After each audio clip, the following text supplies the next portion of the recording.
All right, today we're diving into a real digital detective story. Because in the world of cybersecurity, there's this one question that's just notoriously difficult to answer. So you've got this major cyber attack, right?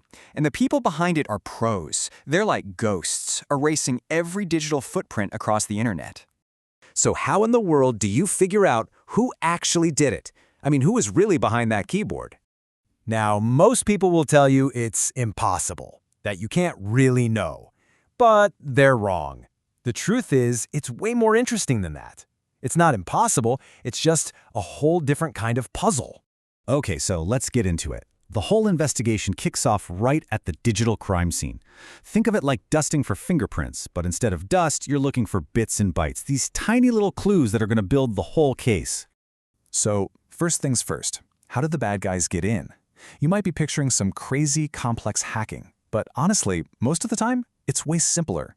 They go after people using something called spear phishing. And here's a classic example. The security company RSA got hit, and you know how the breach started? An email. It was titled 2011 Recruitment Plan.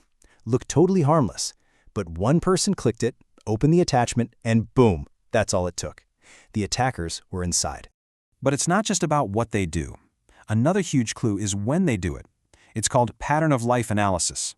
Because even elite hackers have to sleep. They have routines, they have work hours. There was this one famous case, a U.S. indictment against members of China's People's Liberation Army. And guess what helped crack it? Their work schedule. The attackers' activity lined up perfectly with a 9-to-5 workday in Shanghai. They even took a break for lunch. That's not just a clue, that's a giant flashing sign pointing right at them. But here's the real kicker. At the end of the day, these hackers, they're just people. And people mess up. And sometimes one tiny little mistake is all it takes for the whole thing to come crashing down.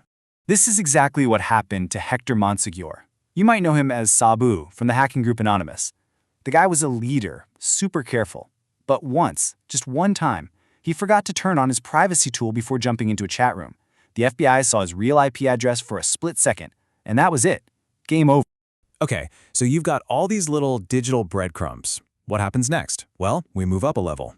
Investigators take all those individual clues and start putting them together, kind of like building a suspect profile. This is what's called the operational layer.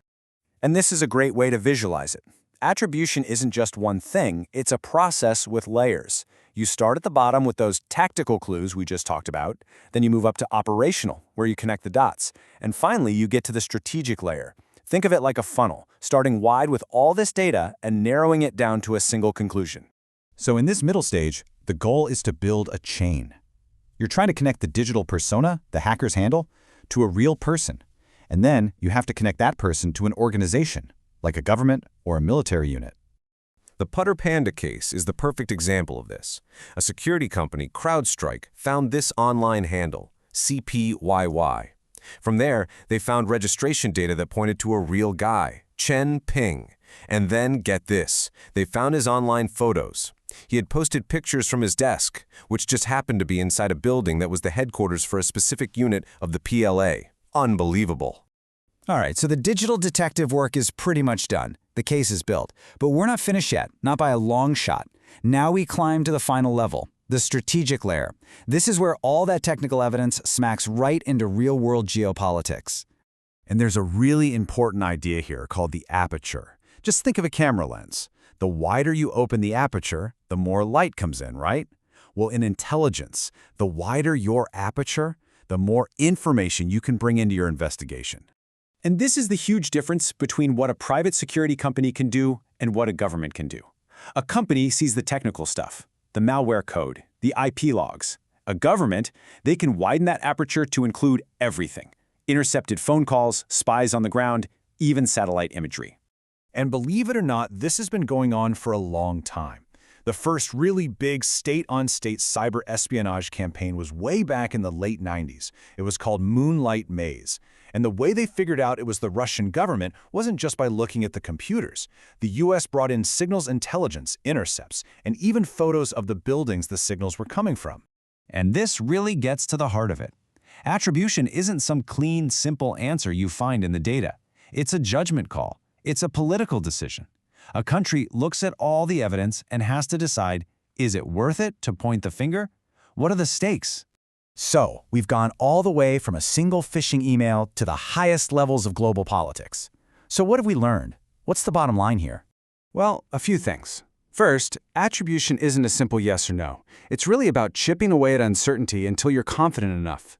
Second, you can see it's a process that builds on itself, from tiny technical clues to operational analysis to a big strategic decision. And maybe most importantly, it's as much an art as it is a science. And that final call, it's almost always shaped by the political stakes. And that leaves us with one last and pretty tough question. Because in the future, these cyber wars are only going to get more intense. So the real challenge isn't just figuring out who did it. The real question is, how certain do you have to be before you decide to act?